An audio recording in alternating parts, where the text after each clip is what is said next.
Yo, yo, yo, more guitar lessons here for you guys. We're just going to look at the major and minor relative a little bit more here. It's just such an important um, aspect of music theory to understand.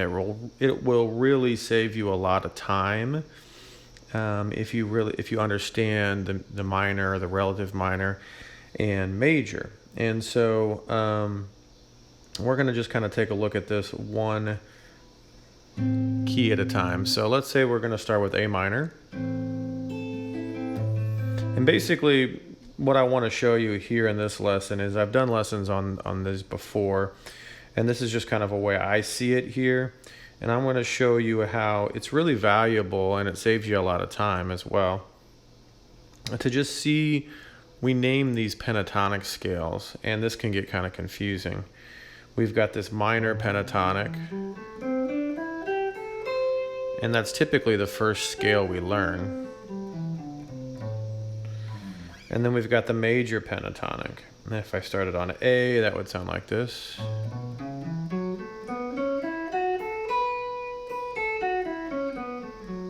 Okay, now I see those both connected in the relative major minor relationship.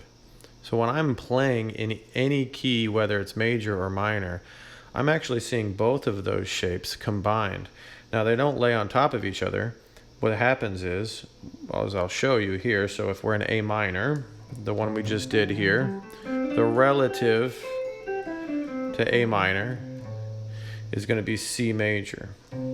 So if I play C major, it's got the same notes as A minor. And all you're really doing is you're just starting on the second note of the minor scale. In this case, C. So if I'm jamming in A minor, I'm just going to play a little bit here.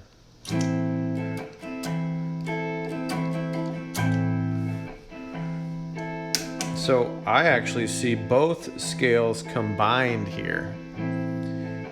Right, so I may start up here.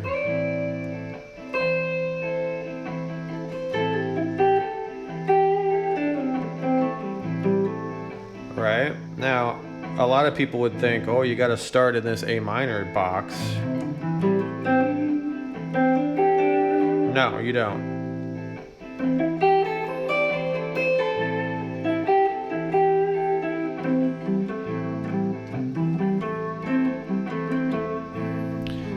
Now, I'm playing C major pentatonic scale, but again, I'm not thinking of it as C major now, because I know I'm in A minor. I'm playing over an A minor chord. So all these notes will react in the relationship of A minor. And so if you look at it from the notes, they're all the same. Okay? But if you look at it from scale degrees, depending on if you're minor or major, they change. So for example, if I'm in A minor, obviously the A is going to be the 1, the 3 or the C is the flat 3, the D is the 4, the E is the 5, the G is the flat 7, etc. But if I do the key of C major, so now we're going to be in C major here. Let's see here.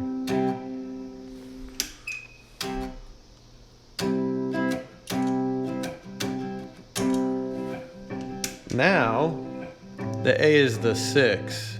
That doesn't resolve. C is 1. I can still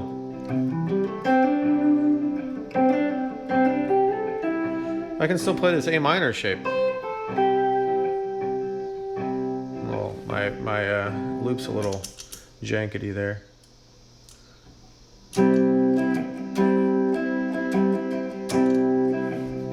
So I can still play this A minor shape.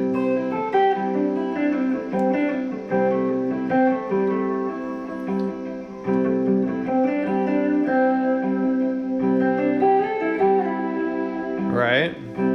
So basically what I'm trying to get the point across here is when I'm in A minor, I see both these shapes together. Okay?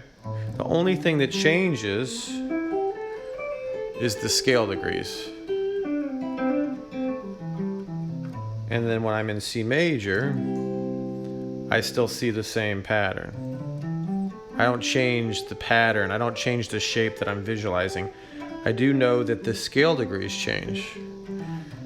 And I think that's important because if you're playing, a lot of people, if they're playing and let's say someone says, let's jam in the key of C, and you know your C major pentatonic scale and you know your A minor, or you know both, a lot of people just stay in the C major.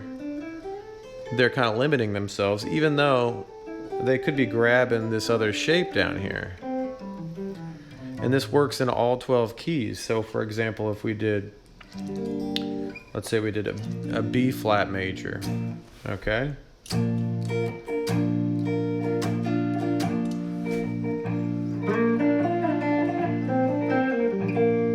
So now I can grab the relative minor is G minor.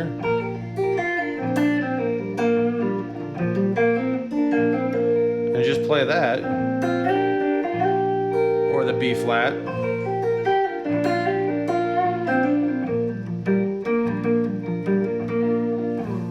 Right? Same with if I did G minor, I could play that B flat major scale. Now, the next question, the logical question is how do I know my relative major and minors? The easiest way is to just look from, if you're looking from the minor scale, say we're in G minor, like I said, it's just the next note in the scale. That's where you start your relative major, which would be B flat in this case. If I was in, let's say I was in C minor, that means E flat is going to be the major. And they're just right next to each other. They're always the same distance apart. That's the cool thing about understanding the music theory. They're just patterns. They're the same in every key.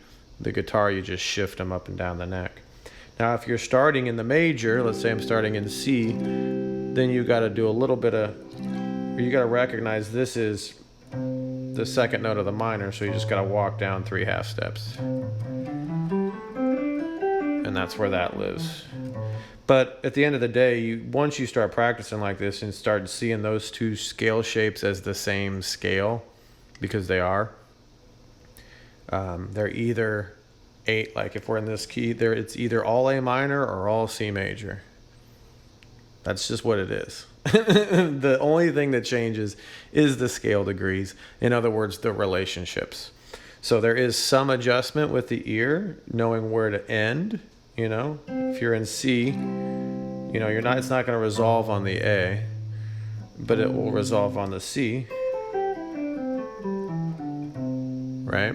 Or, so you just find your root notes. So anyway, I hope this saves you some time. That's kind of the goal of this. I taught a lot of lessons and a lot of intermediate students that just struggle with this a little bit.